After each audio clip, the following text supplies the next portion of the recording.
C'est parti. Je suis Julien Monteiller et je suis masseur-kinésithérapeute ostéopathe.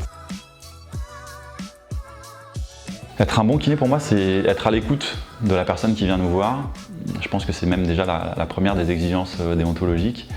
C'est de prendre le temps avec son patient, de prendre le temps de l'écouter, de prendre le temps de comprendre sa problématique, de prendre le temps tout court. Bonjour, vous allez bien? Oui. Eh ben super. Suivant. Kinésithérapeute, c'est quoi? C'est quelqu'un qui va avant tout soigner avec ses mains et par des situations actives ou passives qu'il va créer pour apporter une réponse à une problématique douloureuse ou fonctionnelle d'un patient. La kinésithérapie, c'est un métier de rééducation. Donc il y a une notion d'action, de situations actives qui vont être mises en place par le thérapeute dans le sens où on va mettre en place des exercices qui vont solliciter les personnes dans leur schéma de fragilité pour répondre justement à leurs problématiques douloureuses ou fonctionnelles, alors que l'ostéopathe va rester purement sur un soin sur la table. Donc on va uniquement travailler avec nos mains finalement. Je vais vous demander de vous détendre.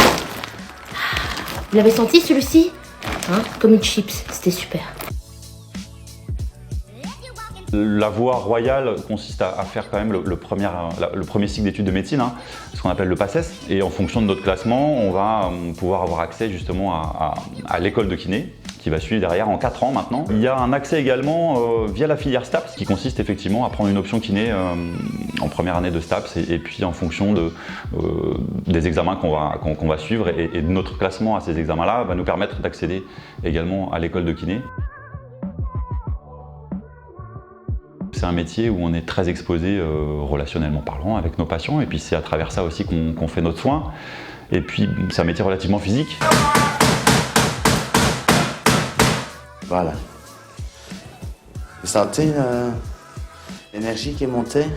C'est impressionnant. Donc oui, il faut être dynamique, il faut être doué dans le relationnel, et puis avoir une bonne condition physique, je pense aussi. C'est l'énorme avantage de ce métier-là, et c'est ce qui a fait d'ailleurs le succès incroyable ces dernières années pour le métier de kiné. C'est que c'est un métier qui ne connaît pas le chômage finalement, qui est en plus très mobile, c'est-à-dire qu'on peut parfaitement se développer à Nice, comme à Strasbourg, comme à Poitiers. C'est notamment grâce à l'existence du numerus clausus. Le numerus clausus, c'est le nombre de diplômés chaque année qui sort, qui est régulé par l'État, et qui fait qu'on n'a pas ce danger d'amener trop de diplômés sur le marché par rapport aux besoins des territoires, et c'est ce qui protège aussi le métier du chômage. On a un chemin soit privé, libéral, soit salarié, souvent dans les secteurs hospitaliers ou dans les centres de rééducation. En fonction de l'un ou de l'autre, le salaire peut être absolument différent, du simple au double ou au triple parfois. Globalement, le salaire dans les secteurs hospitaliers est assez peu valorisé pour le kiné. Dans un cabinet de kiné, par exemple, par contre, ça peut tourner plutôt autour de 3 000 à 3 500 € en moyenne. Alors moi, j'ai une petite particularité, c'est que j'ai une double activité. J'ai une activité en privé, libérale, dans mon cabinet, et puis j'ai une activité salariée également au sein d'un club sportif, le FC Nantes. Ce qui fait que mes journées ne se passent pas toujours au même endroit. Par exemple, le lundi et le mercredi, je démarre ma matinée plutôt au cabinet, donc avec quelques consultations. Et puis l'après-midi, je file au FC Nantes, où là je vais m'occuper des joueurs. J'ai toujours été passionné de sport, notamment de foot. J'ai d'abord fait une fac de sport qui m'a vraiment mis sur les rails de la physiologie du sport, et l'anatomie d'ailleurs. Et c'est au fur et à mesure de mes 3 années de fac de sport que j'ai fait naître un peu ce projet de devenir kiné, de devenir kiné dans le sport d'ailleurs. Et du coup, à la fin de ma licence, j'ai tout arrêté, j'ai repris à zéro et j'ai commencé ma fac de médecine pour pouvoir devenir kiné. Donc c'est vraiment né assez tard finalement, puisque c'est pas une idée que j'avais ni dans mes années collège, ni dans mes années lycée. Mais voilà, j'ai fait matcher un petit peu ma passion pour l'anatomie et la physio du sport avec ma passion pour le sport à travers le métier de kiné. Et du coup, voilà, c'est vraiment un projet qui est né au fur et à mesure de mes années STAPS.